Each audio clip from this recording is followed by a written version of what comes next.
wanna thank you for flying with us.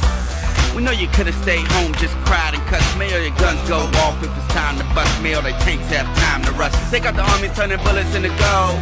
They got the hookers turning tricks into cold. And every time the police kicks in the dough, an angel gas breaks dips in the O.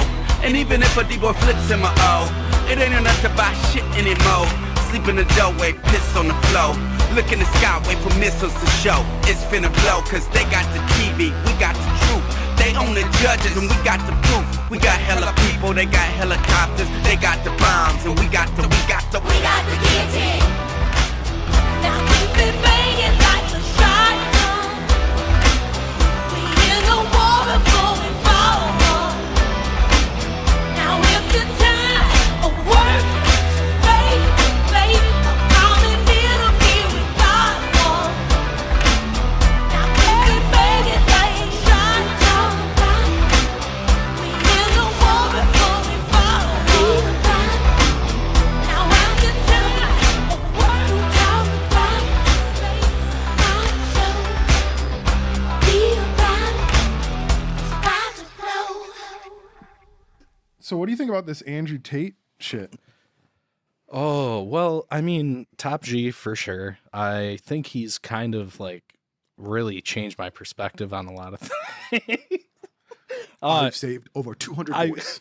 I have saved 200. A boy came to me.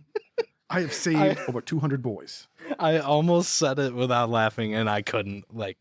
I think honestly my biggest take, and the one I wrote down 3 different times in my notes I didn't write them down. I did a terrible job voice to text. I don't use it enough, so my phone doesn't always pick up my voice accurately still. But 3 different times I said, I wish I could remember the quote that I'm trying to think of, but it's along the lines of like he's using lies, or he's using truths to get you to believe his lies. Because there's so much he says that is true, and then he takes it that next step and builds off of that truth to take you down a bad road instead, where it's like, wait, whoa. Like this part, right. You're right on that, but what you're taking it and turning it into is beyond me. Like, I don't understand. Right. And because there's so many things he said, like, I agree with bettering yourself and like, or like when he finally explains his thing on depression really hit me, because I took that for what it was of when he said, I don't believe in depression. Once he explained it, I'm like, I understand what he's getting at. He's just using a terrible, horrible, like offensive way to explain it. Of like, yeah, you can, in some cases, overcome that depression yourself.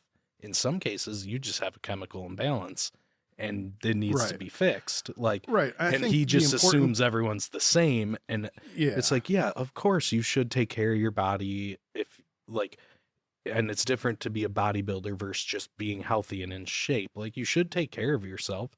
I agree with some of that stuff, but he assumes that that's the only way to be a man. And it's like, no, like, you don't have to work out like crazy. Like, you should just keep yourself in decent shape and make sure you're healthy. Is it? Like, it's wild. If you're healthy how he and happy, it's takes all it. that matters. On the depression thing, I want to say my point on this is this dude is a master manipulator. Yep. In everything that he does, he is a master manipulator. So, and I mean, the numbers don't lie. He's convinced a lot of people to believe his shtick. And what he's doing here when he talks about depression is a manipulation of the word depression itself. Like, there's 2 depressions that we know as people that we understand. One is the colloquial term depression that we use all the time. Oh, I don't know, I'm just feeling depressed, right? And it's just like super sad is what we colloquially call depression. Yes. And then there's clinical depression. Yes. Where you literally have a chemical imbalance in your brain that makes it very, very difficult or impossible to change your own mood. Like, people know that they can change their mood. People know that their mood changes. They, and some people aren't as good at it as others. Sure. And you can be sad a lot and change your mood and yada, yada, yada. That's fine. But to like deny the existence of clinical depression. Yeah. With his statement of, you know, like you said, that catchy headline of depression isn't real. Yeah. It sucks silly. people in. And it's hard because I get it. When he's talking about depression, if you only think of it as not clinical depression, but just like I'm feeling depressed today, then yeah, that does work. Tomorrow's a new day and it might not be as bad. But clinical depression is a very real thing. Like, yeah. And a lot of people are really having a hard time with it. So I feel like him knowing that is such a, I guess, catchy thing to say, but also will hurt people. Why would you even put it out there, I guess? If his intentions really were to help people, he wouldn't say things that he knows are going to be damaging to a lot of people. And he's smart enough to be a master manipulator. You have to be smart. So he's smart enough to know that that's going to hurt a lot of people who are struggling. That is horrific to me. Like, you know how difficult that is, and yet you're going to say something wild like that. Mm-hmm. And I'm more fearful, I guess, in that case of like, what if he gets to a younger kid who's going through it and is on maybe antidepressants or something to help out, and they decide, you know what, because I heard this, I don't need to take those anymore. Like, he's having an influence on people, which means he'll affect their decision making, and that's dangerous. It's early days for Andrew Tate's rise to stardom right now. It's only been a couple of years. So I guess what I'm trying to say is give it some time, and this dude's name is definitely ending up in a mass shooter manifesto. Like 100%. If it's not already. Yeah, right. He's going to convince somebody to go off meds, and they're going to shoot somebody up. 100%. Yeah, it's dangerous, and it's horrible because I guess that's the first time I heard him have a more serious conversation for more than like a little clip. I've seen clips of him everywhere. That was the first time I put myself through 2.5 hours of not only him, but your boy Tucker Carlson. It used to be so we could have a 2.5 hour long form conversation about how women are bad and men are good. Men are nobody superior. would get offended. And the And patriarchy now they're is trying to right. chop my balls off. Yeah. And you better sit down when you pee like a good little girl. What is going on in America? What is going on? Andrew Tate is trying to save your family and you're locking him up. What is going on? When did this happen?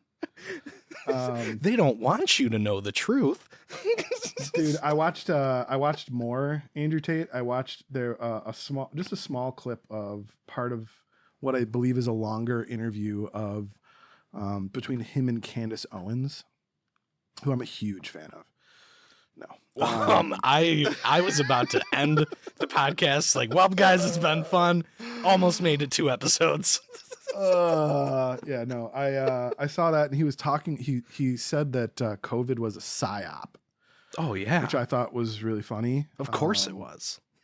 Like Andrew Tate talking about psyops to me is funny. Oh, I didn't take him as like a psyop guy, but now I want to like hear him talk about like JFK assassination or like Sirhan, like him going deep in the details on that. But I think it was weird hearing him get to speak in a long format like that, and it allowed me to really understand how he's manipulating so much better, because it's that I'll throw a truth at you so that you'll believe my next lie. And he hits people with things that they hit deep of like, are you struggling? Yeah, tons of Americans are struggling. And it's like, he keeps touching on those things of like, well, here, now I've got the answer. And everyone wants that answer of like, what will make things better? And I'll tell you what, it's not him. It's definitely not him. On the conspiracy thing, though, do you remember the part?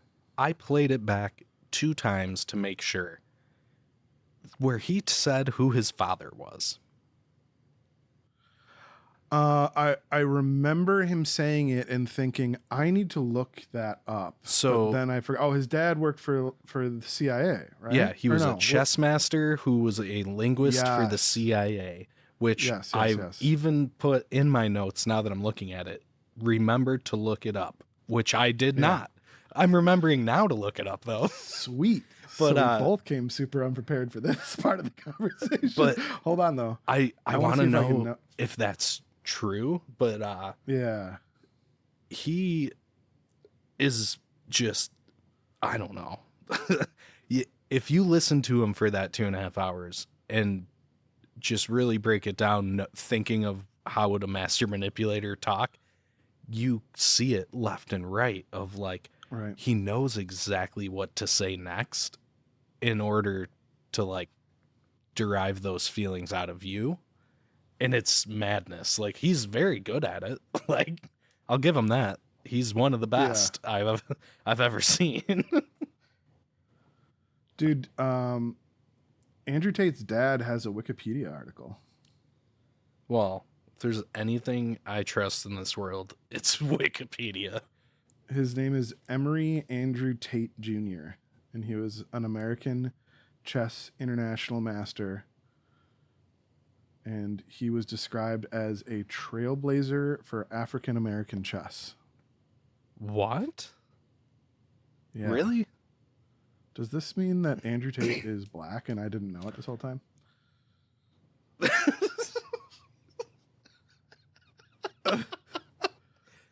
Is that for real? Look. Am I crazy? Whoa. Yeah. What? Oops, there you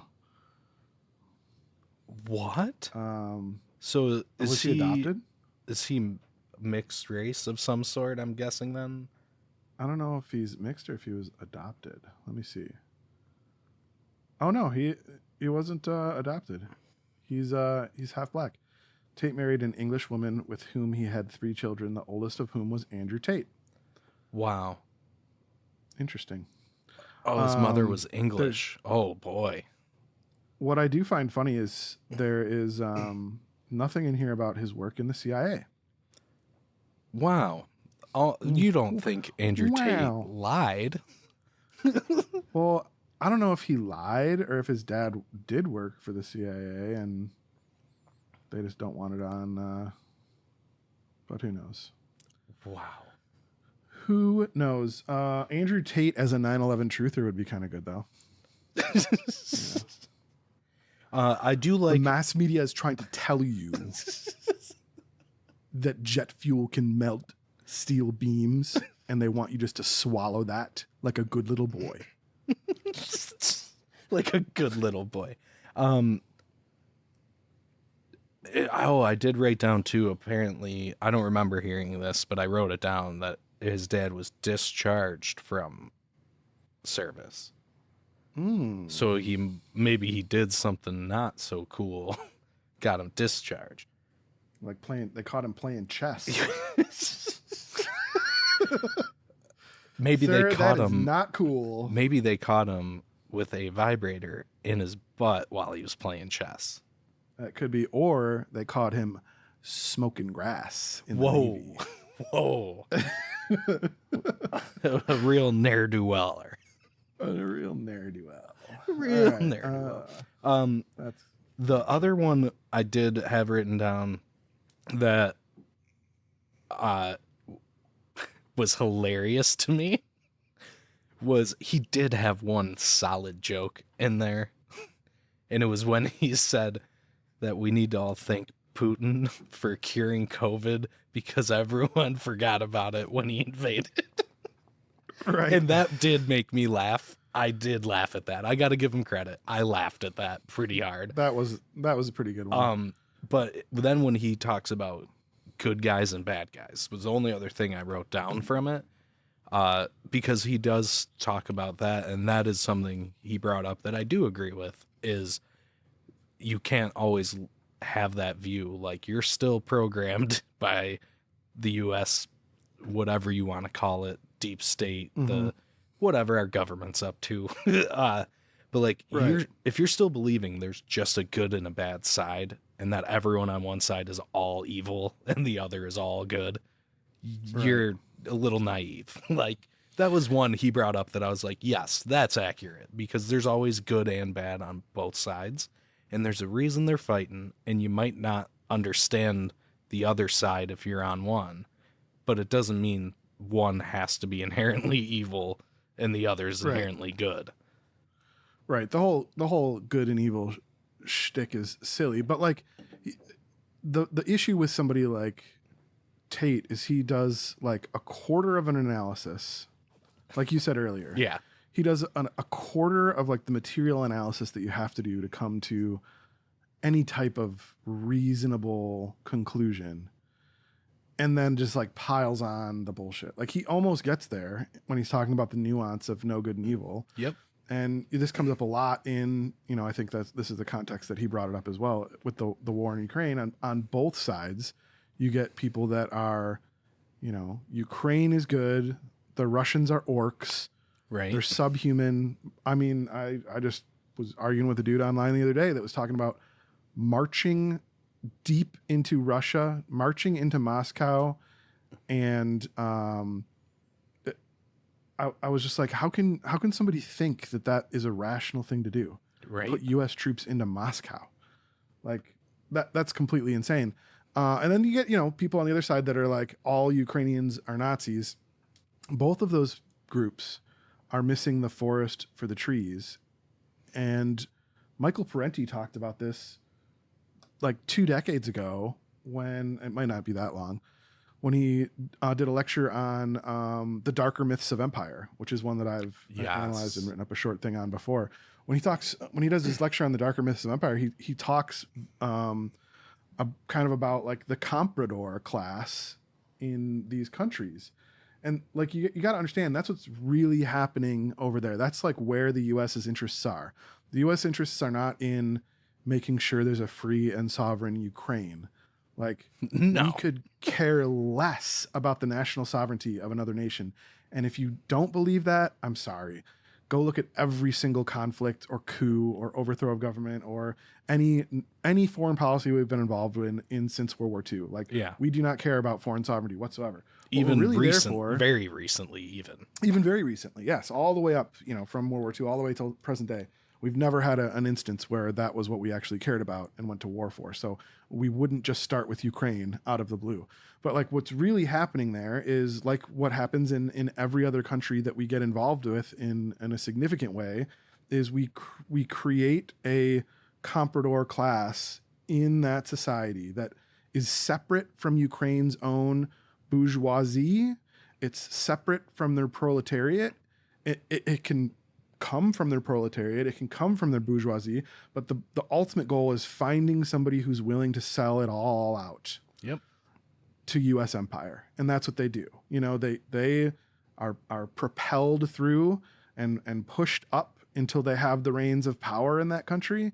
And then we work with those people to make sure that war keeps on going, resources keep getting extracted, the things that we want keep coming to us as much as possible, and the bad things get pushed out onto the rest of the population there, be it Ukraine's own national bourgeoisie or their own proletariat class. Like, this is just what the United States does. Yeah. And if you can't see that, I'm sorry. Like, I'll give you 80 examples of where we've done the exact same thing over and over and over and over and over and over and over again. You know, Saddam Hussein, Diem in South Vietnam. We created an entire government for him to preside over. Like, that's how important him as a comprador was for us. So it's just silly. It's just nonsense. But Nate will never get to that, or Andrew Tate will never get to that level of analysis on what's like actually happening. He stops at like, oh, it's not good and evil, like they tell you when you're 12 years old, but you know, that's it. It's like, no, dude, come on. Like, go a little deeper. If it's not good and evil, what's going on, you know? Right. Yeah. And that just makes me wish I had the number right in front of me, because especially when they say, in the name of freedom or democracy, I need to look up so I can have the real number. Oh, I can't. Also, I just wanted the number. 84 countries in the world are free as of now. So for them to like always use that, like, oh well, we're so free. Look at how free we are. Don't you want them to be as free as us, bro?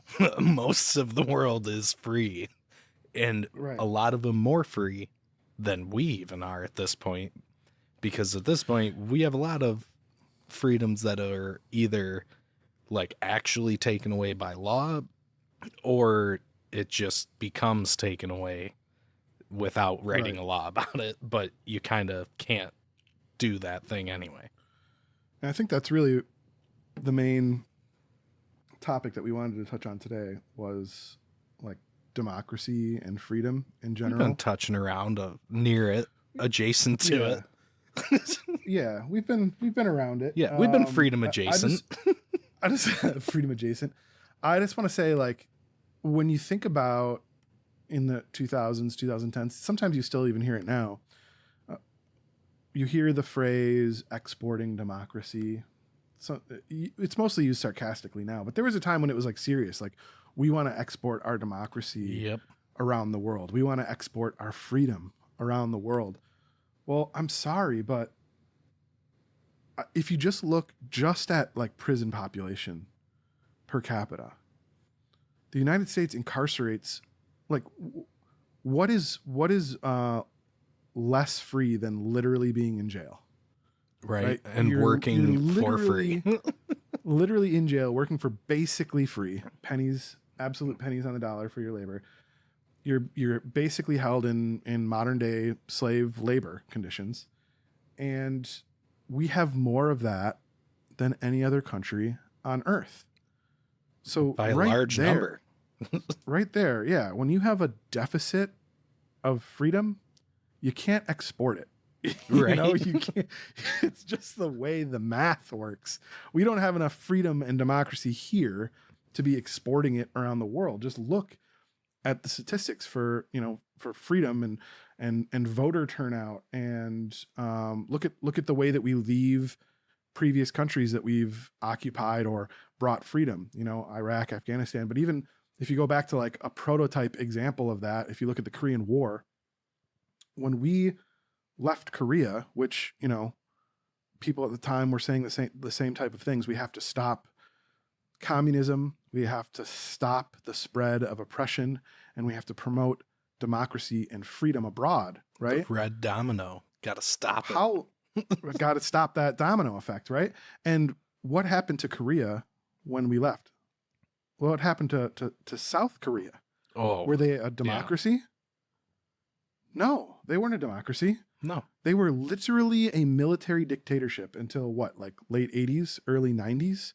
Yeah. So we left a military dictatorship there while telling people that we were stopping the spread of anti-freedom and anti-democratic processes. We left a military dictatorship.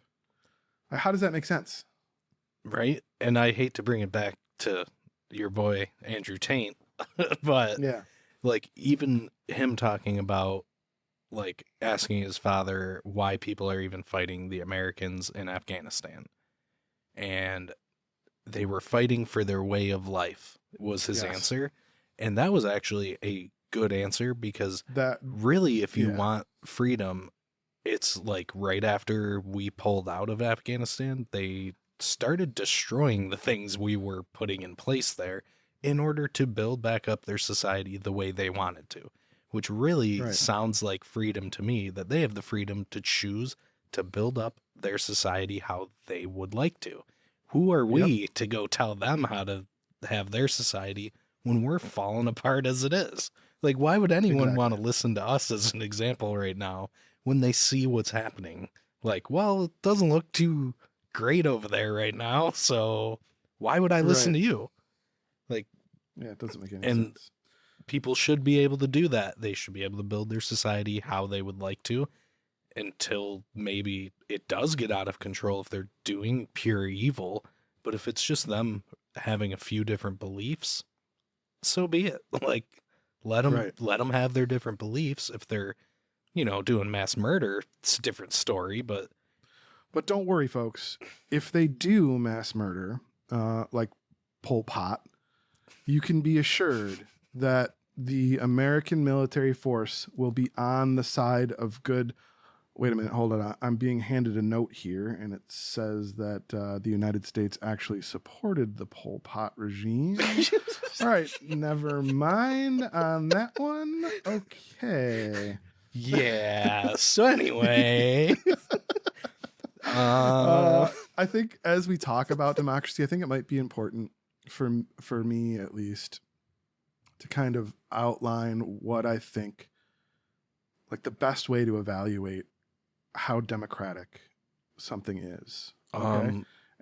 I honestly, I think at some point for you to outline do you remember having the conversation with me about Chinese democracy?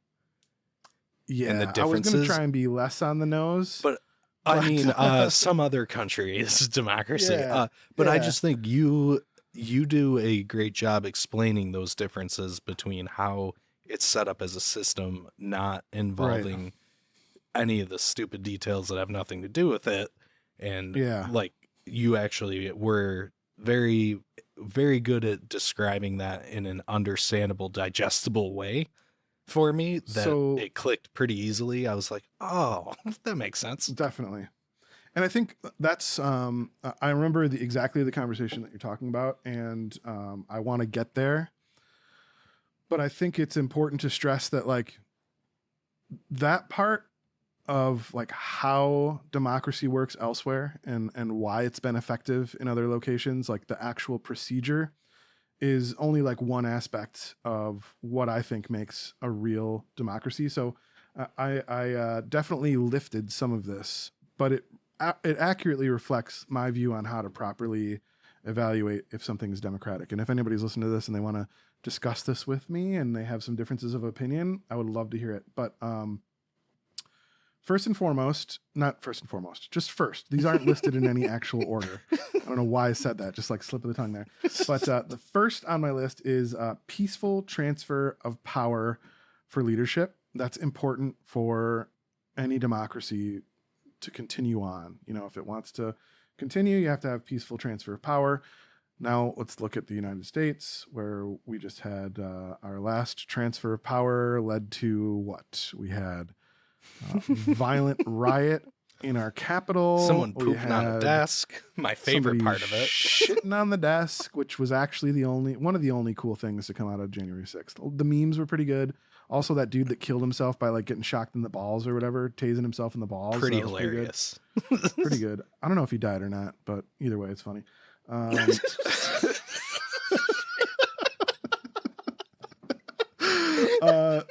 The next piece is whether people are free to manage the state, their society, the economy, and their culture. You know, like how are they free to like actually, like this is what you talked about, you know, like are they free to build the world that they want to build? You know, that's pretty obvious.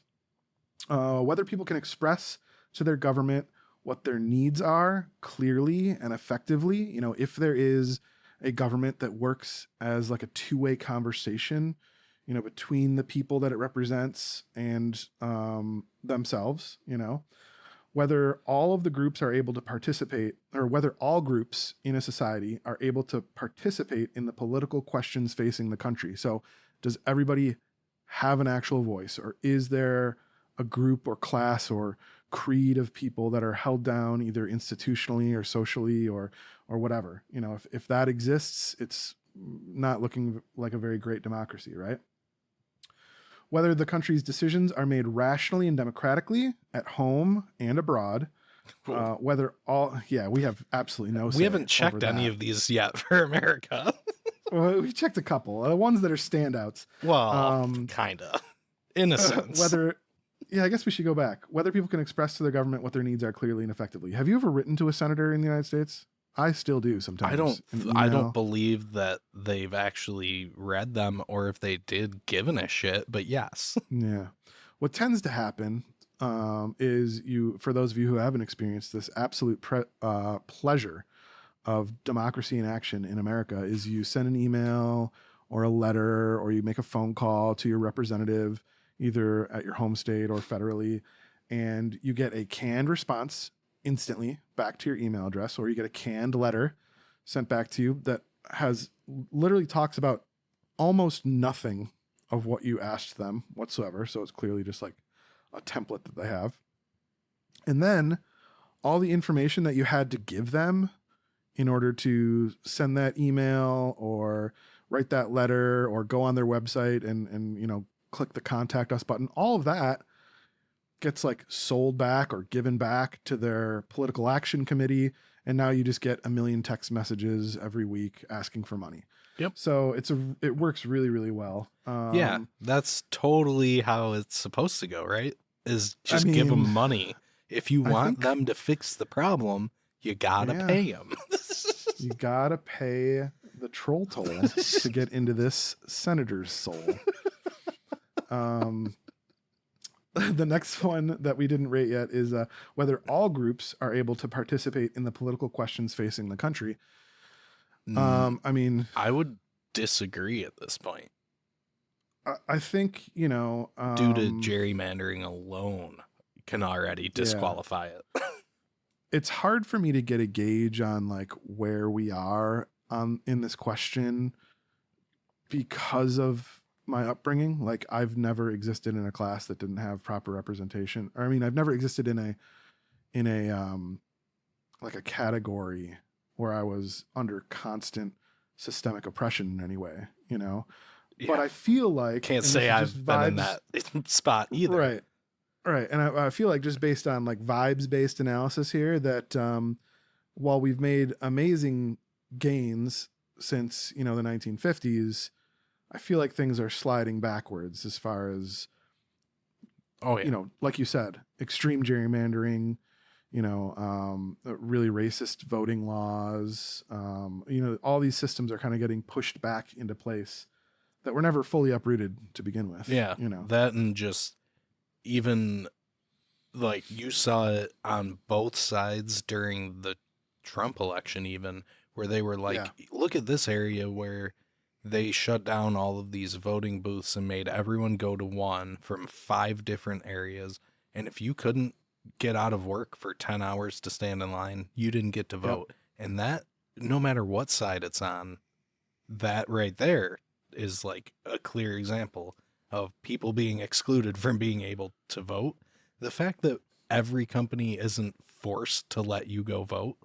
Why is anyone doing anything but going and voting on that day? The fact that like, nope, you got to go make the corporation money. Can't go vote. Like, what? Why would you want to do that? Just go to work. Right. And, you know, I don't want to get into a huge thing here, but I could go off into 2 gigantic tangents just from I know. That's why I cut myself off. Like, I knew it could have gone. Let me just do away like from real the quick. topic.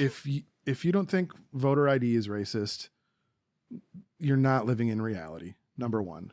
Enhanced voter ID laws are proven to be a racist policy.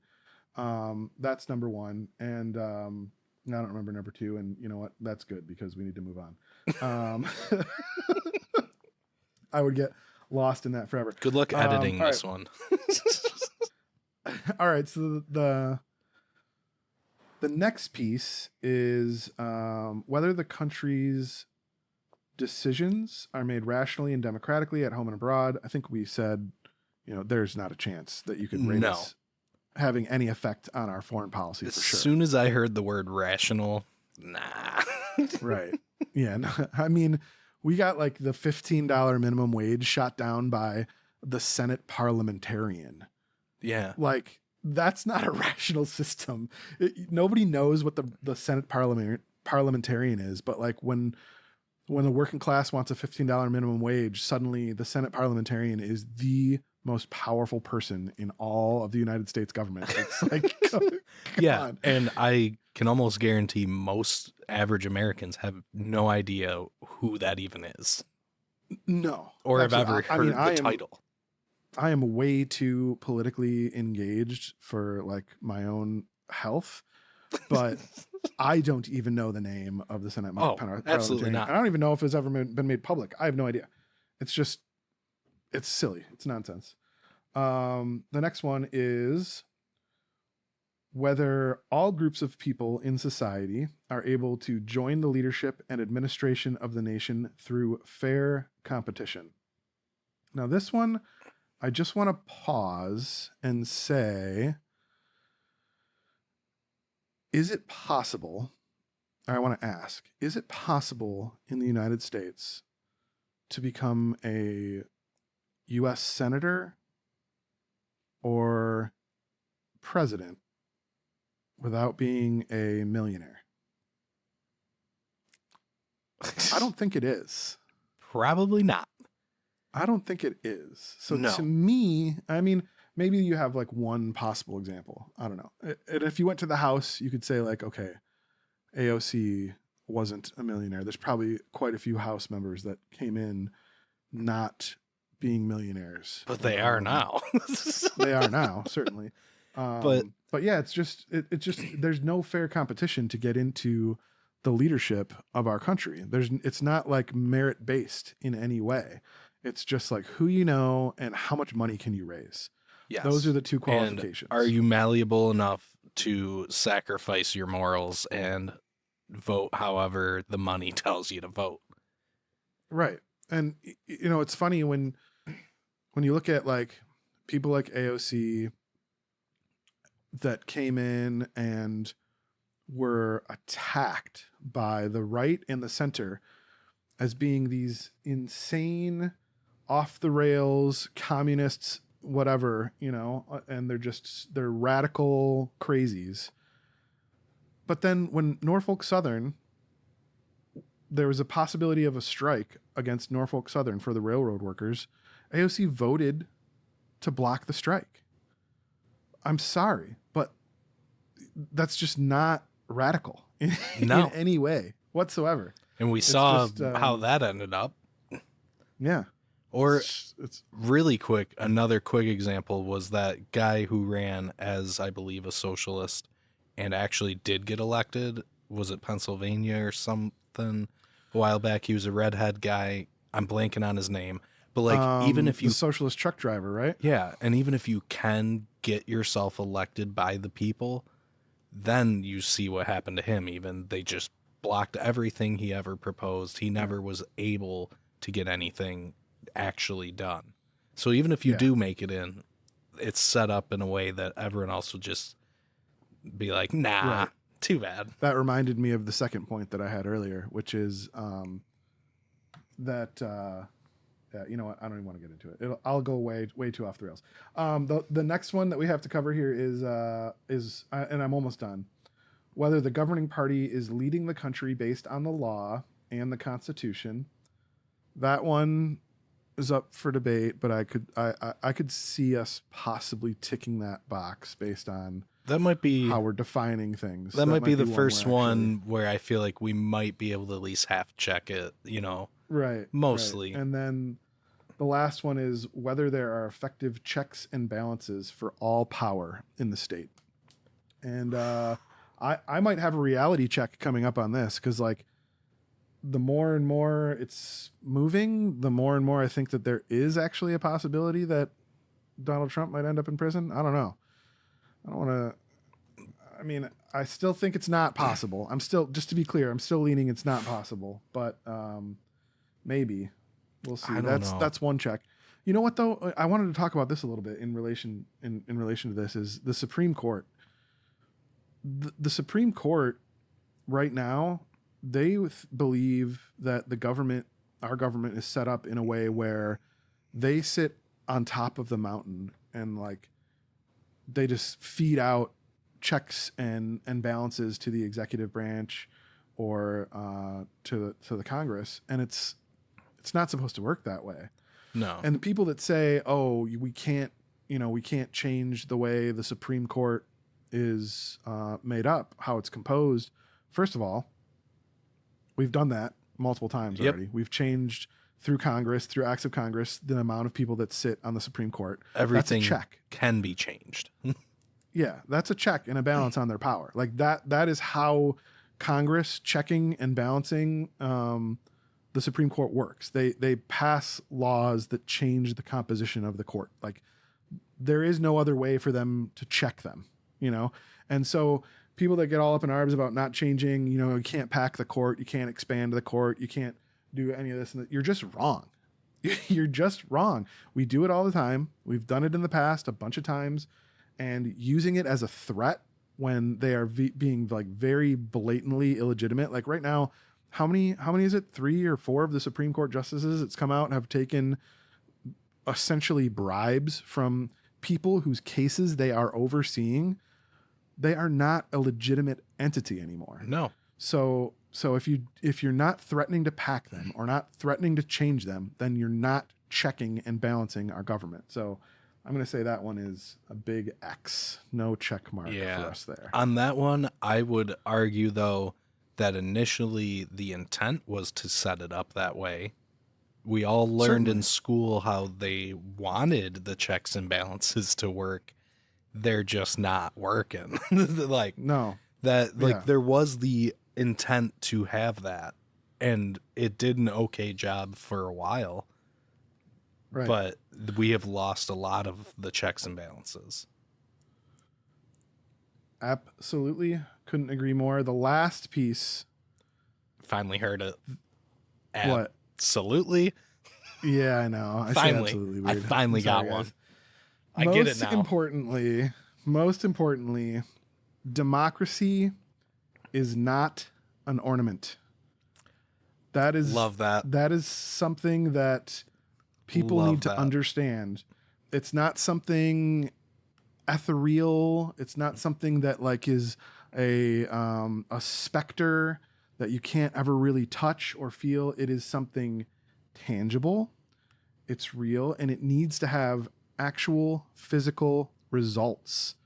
Otherwise, all of the other constructions and all of the other machinations that you've set up for voting and all of this, they mean nothing if they're not delivering results for the people that are supposedly in power. And to me, democracy exists as a spectrum, like almost everything on this planet. And to me, that spectrum is between a dictatorship for the few or a dictatorship for the many. And full democracy would be, you know, a democracy for the many, you know, for all people, for a working class people.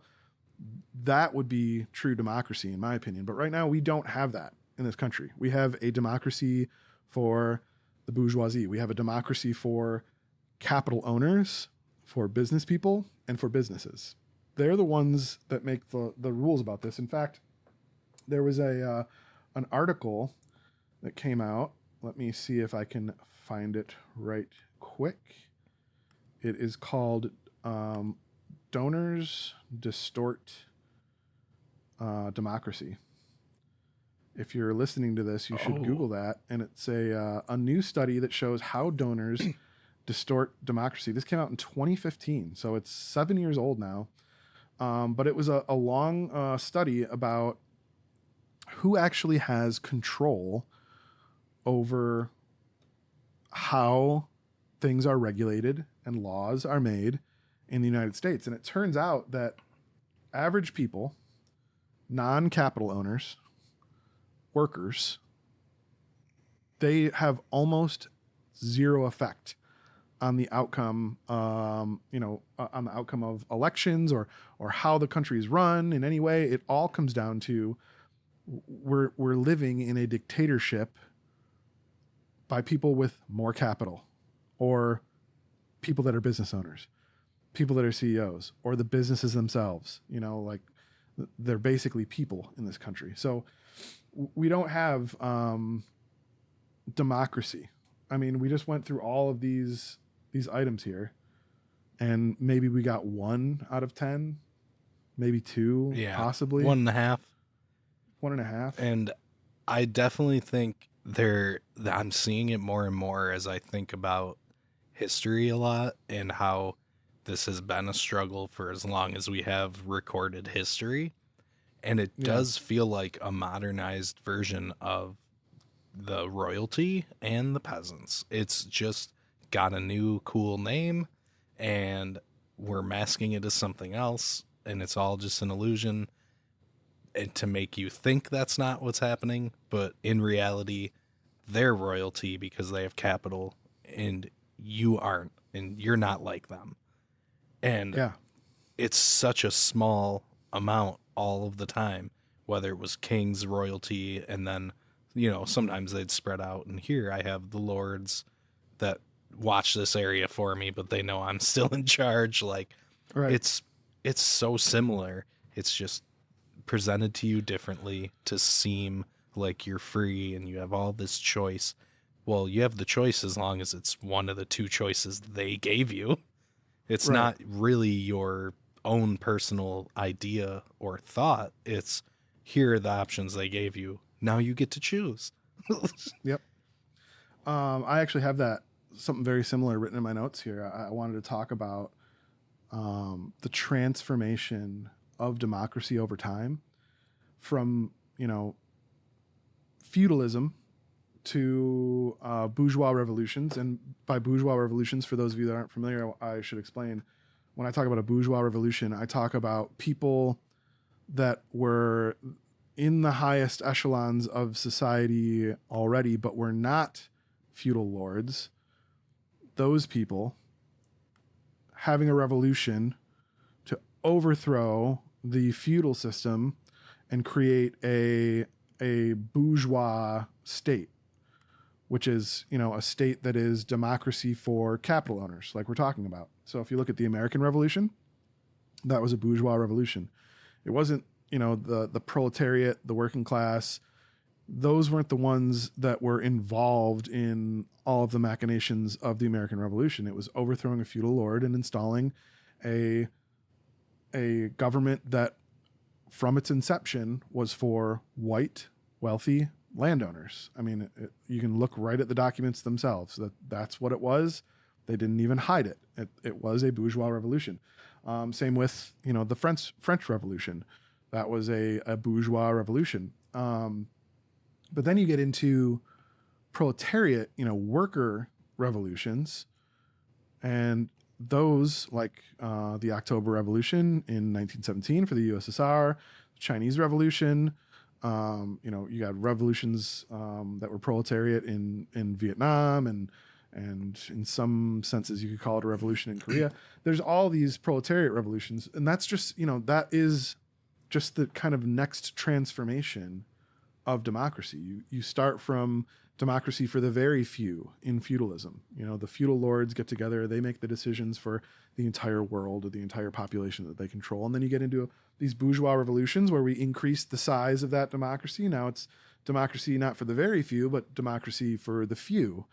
And then you get into proletariat revolutions where we're trying to expand out that level of democracy. And, we can get into, I'm sure we're going to do whole long episodes on the USSR and China, the And revolution, hopefully their history. Yugoslavia at some point. Yugoslavia, absolutely. One of We're my- going to cover all of this stuff. One of my people, and interesting there ones I are- like to look at. Yeah.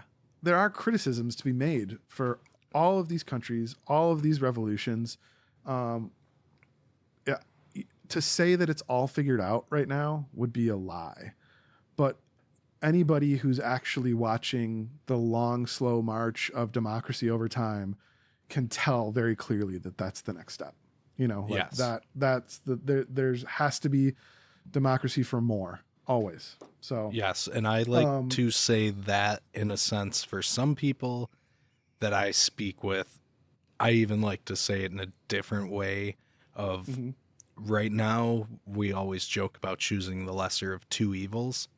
Even if you believe communism or socialism is an evil, is it any more evil than what's happening now already? What's the lesser of it?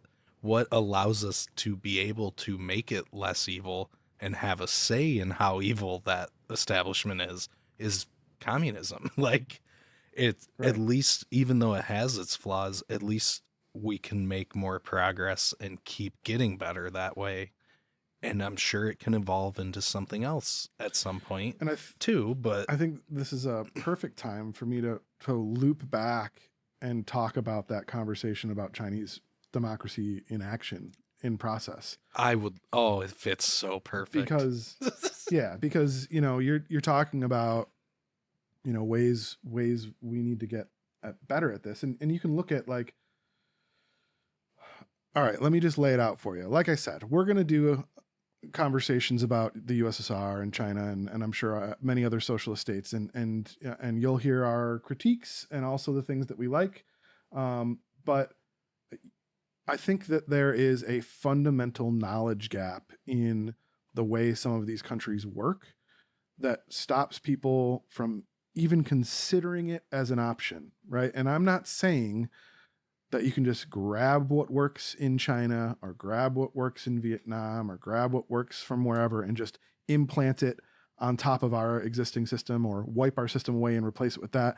It's not the way that this works. Everything will have to happen by it'll have to have our own social and cultural characteristics. But I do want to explain the way that democracy works, excuse me, the way that democracy works in China. So there are a huge number of, I believe it's over 90 million members of the Communist Party of China. And when you break that out if you divide that out by the population of China, you end up with a really insane number. Like it's almost like, I believe it's 1 in 20 or 1 in 19 people is a member of the party. And being a party member is something that they take very seriously. If you look at the history of the administrative school system in China that went back thousands of years, this is what I'm talking about when I talk about like their social and cultural context being applied onto the process there, because they have thousands of years of history of running this school system that created administrators for the feudal states. And that's a lot of the vestiges of that system have been transferred over to modern day China after the revolution, insofar as being a member of the party is your job. Like that's your duty for the vast majority of them. And it's not something that you just, I want to join the party. Like if you've ever joined the Democratic Party or the Republican Party here in the United States, you fill out a box, you send away a card, and you get your membership ID and you're good to go. It's just like, that's it. You're done. See you in a year when you want to come vote in a primary, There, it's something very serious. It's work.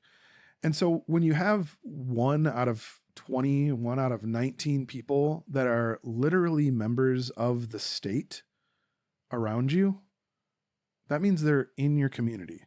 They're in your neighborhood. Look around your subdivision right now. Think about your community where you live, and imagine, how many houses do you have to look at before you get to 20 people or 19 people? It's very small. You can walk outside and see it. So that helps with one aspect of their democracy, in that communication with the state apparatus is like walking down the street. Literally. Yeah, knocking on your neighbor's door and asking for sugar, but also like, why'd you vote this way? Exactly.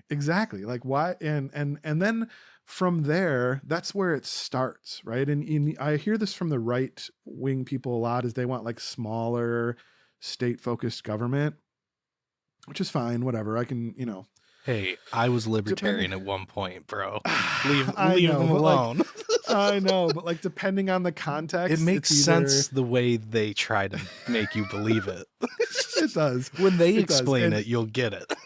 Look, I'm not going to say that this is the case for everybody who wants small state or large state and local governments, but there is a contingent of people that will say that are just doing it to defend the Confederacy and states' rights, and that is just a dog whistle for slavery and all kinds of evil. And nonsense. my rattlesnake flag. Right. So just be careful of that. But if that is something that you actually really want, is like more local control, like how much more local can you get than walking down the street to talk to your elected representative? That's very local. And the way that their system works is that person, in your small area that you've elected, gets together with all the other small little, same level neighborhood representatives, in an area, and they make up a Congress, a unit, an administrative government unit, and they all vote for a representative for themselves, for that region, right? And then that region, all the other regions in the territory, they, vote for the next person up, and the next person up, and the next person up. And it's a very like ground up, from the bottom up type of democracy. It's very different than our system. Do I think it would work here? Probably not. It would have to be changed in many ways. But the point is that there are other ways to do democracy than a Western liberal, what we call democratic system. Because like we just explained for the past half hour, our system does not produce democratic results. Nope. And if you look at like the results of the Chinese system, again, say what you want about them. That's fine. We'll get to it. I promise. Say what you want about them, but the results and the numbers don't lie. Over the period of COVID from 2020 to today, they were the only economy to have positive GDP growth. If you look at the wage for their workers over the past 30 years, it's grown every year on average something crazy like 30% year over year. Like, when was the last time any job has ever given you a 30% wage increase? It just doesn't happen here in the United States. In fact, I think if over the past 60 some years, it's, some ridiculous tiny number like 18% or something. Unless crazy. you're already like a multimillionaire or billionaire, then Right. your wages might increase by 30%. Again, because like the results of a democracy, the character of the democracy is where the results get produced. Our character of our democracy is bourgeois. So the results that are produced the most are the capital owners, the CEOs. Those people are going to get the most results because that's the way our democracy is focused. And China's democracy, they are focused on having a workers' party. And that party is, ultimately, their source of power comes from the working class. They know it, the proletariat in that country. So they produce results for them. And there are some side effects that came along with that. Obviously, we can talk about Deng and opening up and market reforms and stuff like that. But ultimately, what matters is they are rapidly industrializing. Their working class are seeing gains that have never been seen before in history. And over the past 40 year period, China has brought over 800 million people out of poverty. They were in poverty, 800 million. Like, can you even wrap your mind around that? That's like 2.5 United States. Yeah. That's 2.5 populations of the United States. They brought completely out of poverty. And our poverty It's has wild. grown Yes. and I think a big part of that is China's ability to think long-term while capitalists think short-term. They think in quarters of a year and gains.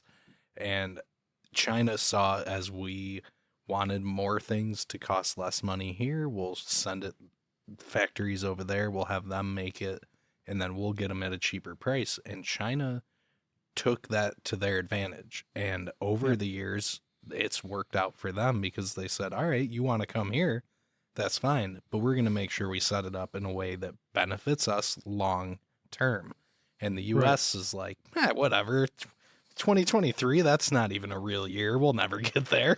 Like, we're talking about the next quarter, man. Like 2023, do you mean the fiscal year or do you mean the calendar year? Yeah. Right? Like, That's the way our politicians think about it. That is a huge, nothing's black and white, but that's a huge one that just we've spent so long thinking short term about things instead of long term. And then everyone's surprised that it's not turning out how we planned. Well, we didn't plan it. There's no way you could say it didn't turn out as we planned because we only planned for next quarter's profits. We didn't plan for 20 years down the road. And that's why I'm starting my own submarine tour company and all these billionaires come on by. We're going to do tours in the Great Lakes. We're going to go see all those sunken ships, and Yeah. they'll totally make it back. It's green. It's a green energy. It's a green new business project that you have, though, because it's like billionaire recycling. Yes, and they fly out on their Yeah. private jet and never make it back out. Yes.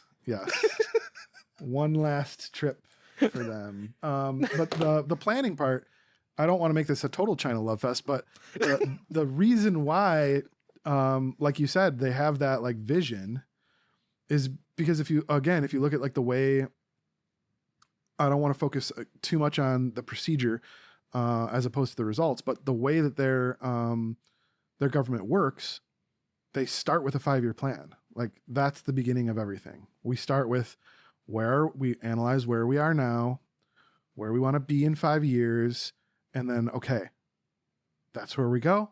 That's where we are. Let's draw the map. They fill in the blanks. How do we get there in 5 years? That's like the main start of everything in China. Every 5 years, there's another 5-year plan. And that 5-year plan cascades down from the National People's Congress all the way down to all the other Congresses. And here's another little side fact about China. The large enterprises there are required to have a certain percentage of ownership by the Workers' Party itself on their board or in whatever type of like control situation that they have going on, right? So when you have that coupled with a 5-year plan that's cascading down through the entire national government, that means it gets to those CPC workers, those CPC officials that are on the boards of these companies. And now they're saying, okay, look, American companies look quarter to quarter at how to make profit. And we, as a Chinese company, we will look quarter to quarter how to make profit, but we will make sure that we just got this new directive for a 5-year plan that we need to plan out 5 years on how to get to where the government wants us to do as far as production outputs or sustainability goals or hiring or wages or whatever that 5-year plan looks like, whatever the results, whatever our piece of the pie is that we have to contribute to this national 5-year plan, we're going to make sure that we can do that as well as make some money. But the making money is going to be secondary, Yep. And it's like you said, though, like you can't copy paste everything from there to us, but it's good to understand that there's other ways than just the American way. And that means we can change what we consider the American way. And then it's still the American way because it's still us. Like we are allowed to change things. The whole country was founded like not that long ago, and we've changed so much. So it's just natural that we would keep changing, and it doesn't make us less American or less free. If anything, taking those steps would make us more American, more free. We'd have more control over our own lives. And that's what every American wants. Yeah, we're able to shape the nation into like what we want it to be. That's real freedom. Freedom isn't, being able to buy an incandescent light bulb. Like you'll get this incandescent. Luckily, this kind of stuff is no longer in the discourse as heavily as it was. But back in the early 2000s, like I remember when they started like incandescent light bulb bans, and libertarians were like losing their minds as it was the end of freedom. Yeah, you're going to change my light bulbs. Yeah, Who cares? I'm sorry, that's not freedom. Freedom is like the ability for you to shape culture, society, the way that the country runs all around you. That's real freedom. Not, incandescent light bulbs or, whatever. There's nothing in the Green New Deal that was so oppressive as to actually be restricting our freedom in the way that our own government restricts our freedom because of the fact that its character is bourgeoisie. And if anything, the Green New Deal was like, I don't know. That wasn't even enough. That wasn't even right. It wasn't enough. It was still just seeking profit in some sort of way. And it was one that I wanted so bad to be excited for until I found out what it really was. And I was like, you guys, you tried. Yep. You tried. Now, Paul, I don't want to go too deep into it because I think we need to have an entire extra episode, but It's been an hour and a half already. I know. What do you think about, or have you thought about leading up to this conversation? Have you thought about workplace democracy at all? I don't know if a day has gone by in the last year that I have not thought about workplace democracy. Yeah. We spend 40, at least 40 hours a week of our lives, the majority of our days, in a structure that is set up to be as anti-democratic as possible. To exploit. To exploit. And then we talk about how important democracy is. If democracy is important, which I believe that it is, then democracy everywhere is important. And that's why it's important to, support union action, labor action. It's important to talk to your coworkers about how much you make, how much you're paid. It's important to talk to them about issues that you have in your workplace, not to make people upset or to try and get a rise out of people, but just to have a common sense of solidarity of like, I know you, I know what you do here. I know how much you make as opposed to how much I make. And yet we're still here together working, we're still here together working despite all the complaints or the issues that we have or anything else. We're still here. We're in this. Let's do it together. That's what that's about. It's not about like trying to get people upset or make your manager upset or anything like that. It's just about solidarity with the people that you work with. Don't even get me going on managers, because that's the way we do it is just so opposite of how it should be. Of like, I don't know, anytime I've worked a job where people have been like, oh, this is the best manager I've ever had, they make me want to do well because I don't want to disappoint them, but instead of a fear tactic, those usually don't stick around, and the company finds a way to get rid of them because they don't always follow the company's crazy policy. And it's like, right. So how do you not see that though? Like, people worked harder for that person, and you're just like, nah, but they didn't do all my corporate things. It's like, yeah, but they had your workers working harder. They were happier.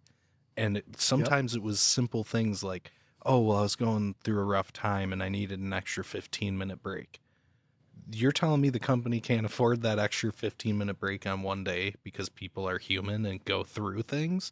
And that changes someone's perspective on their management. If only you could choose who everyone felt was the strongest leader among them to be in that position. And then instead of fear being the motivator, which is, it does work, it's proven to work as a motivator, but it's not the best one. So why would we keep using it? Like, it's just, management is silly to me, the way we've set it up to just instill fear. And then those managers too, even the ones that follow those corporate guidelines, you can tell it's eating away their soul. Like, they make that choice and it tears them apart inside, but the money is worth more to them. Yep. And you have to choose then. Do you want to feed your family or do you want to treat people well? Yeah. I mean, nobody, it's not like I don't understand. I understand the choice. And there are good managers out there that take care of their team and care about their team. And, that exists, but it's, the power dynamic is just so, when you really get perspective on what it is, it's capital disciplining the working class. Once you get that grip on it, it's just so fake. Yeah. It's so fake. And when you see that, the little things, like you said, like sticking to corporate policy that obviously doesn't make any sense, like that is frustrating when it's not real. This power dynamic that exists is just not real. So. Which actually, I'm assuming we're getting close to the end here, but I do have one good story on that. That's not too long. And I don't know if I've ever told you. I think I told you about a supervisor position I had in the past. We were in a call center in an office, and some people were at their homes, but I was still connected. Like, they had work computers. And one of the things I always did if I ever reprimanded someone, never have I yelled at anyone, an employee like that, never. I would sit them down and I'd be like, hey, so remember the handbook? Here's where it says, like, this is what you weren't supposed to do. And then you did that thing. So I kind of have to write you up for this. And here it is. Like, I never was mad at them. I was like, hey, like, because this is my job, I have to do this. And that's it. And people would be like, oh, I thought you were going to, like, yell at me or be mad. And it's like, no. Why would I be mad? Like, you did this one little thing wrong, and this silly rule means I have to go through this paperwork for you now. Like, I don't care. And the biggest reason I left that job as quick as I did was because then my boss pulled me in and told me I had to stop being like that after an employee was crying with me, and I was trying to bring it to her attention of, here's the situation. And she was like, you need to stop being so emotional with these people and listening to them about every last problem they have. And if you don't trust me blindly, then that's going to be a problem. And that was the moment I quit that job. Because as soon as those words came out of her mouth, like, if you don't trust me blindly, and I was like, we are two different people.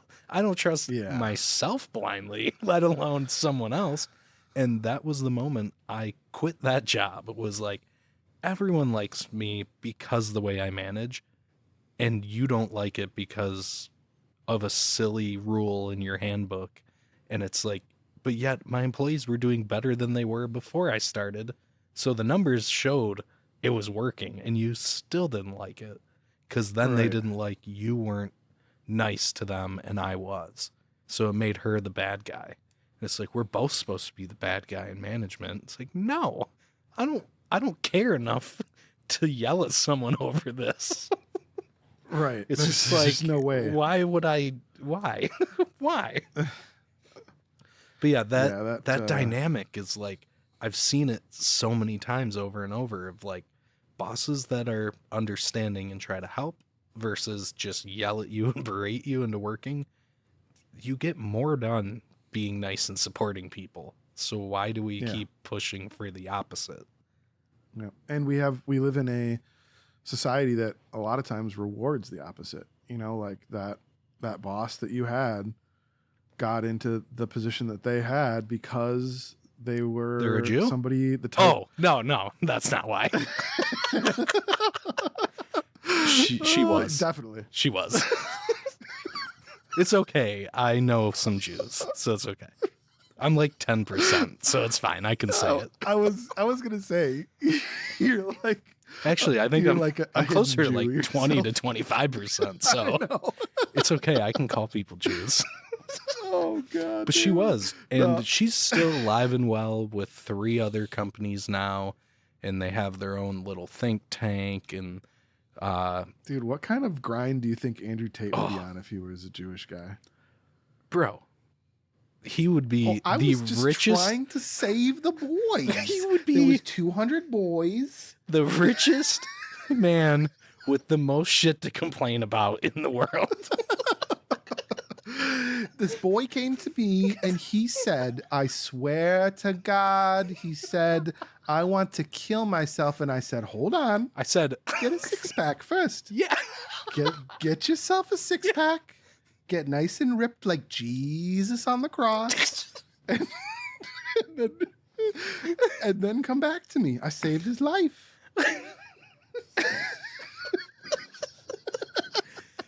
I love that you took that exactly where I hoped it would go. Into the just get a 6-pack, it'll be fine. Like, that's it. You're cured. All of your struggle in life is cured because you got a 6-pack now. You're ripped now. The women I gotta love ya. Just get a nice apartment in Queens. Oh It'll my be God. fine. Oh my God. Jesus. I would still be doing kickboxing, but my back really started to hurt. I used to be a nationally renowned kickboxer. Why is it always got to be a New York Jew, though? A kickboxer. I don't know any other Jew. I can't do any others. I'm sorry. Oh, man. Wow. Did you that was a also good- hear that was the a good clip run. that Tucker played for him where it was, here's a rally. What do you think about this? Where they're like, we're here, we're queer, we're coming for your kids. Oh no, I didn't. I didn't watch that part. Oh, Was it man. good? You didn't make it to the end? I know, dude. It I got hurt like my brain. If I wasn't driving that whole time, honestly, there's a very large bridge on that drive. yeah. Parts of me was just contemplating swerving off of it Right. because listening to that. That's wild. Did he respond? Did he respond to that? What was Andrew Tate's response? Well, that's horrible that they're chanting to take our children. I'm just trying. I don't want to. That is just horrible. I just want to. You do a better Jewish impression than me, and I have Jewish blood. Jeez, that's too good. So Mr. Taint had a great response of, well, of course they're coming for your children because they're the easiest to manipulate. And if they get them to believe it at that age, then they've already won. Of course. Yeah, of course. And then he also said, you know, if it was a bunch of naked white guys that were straight saying they were coming for your kids, you would shoot them. And Tucker was like, yeah, rightfully so. Oh, rightfully so. God damn. Leave it to Tucker Carlson to just advocate for shooting people.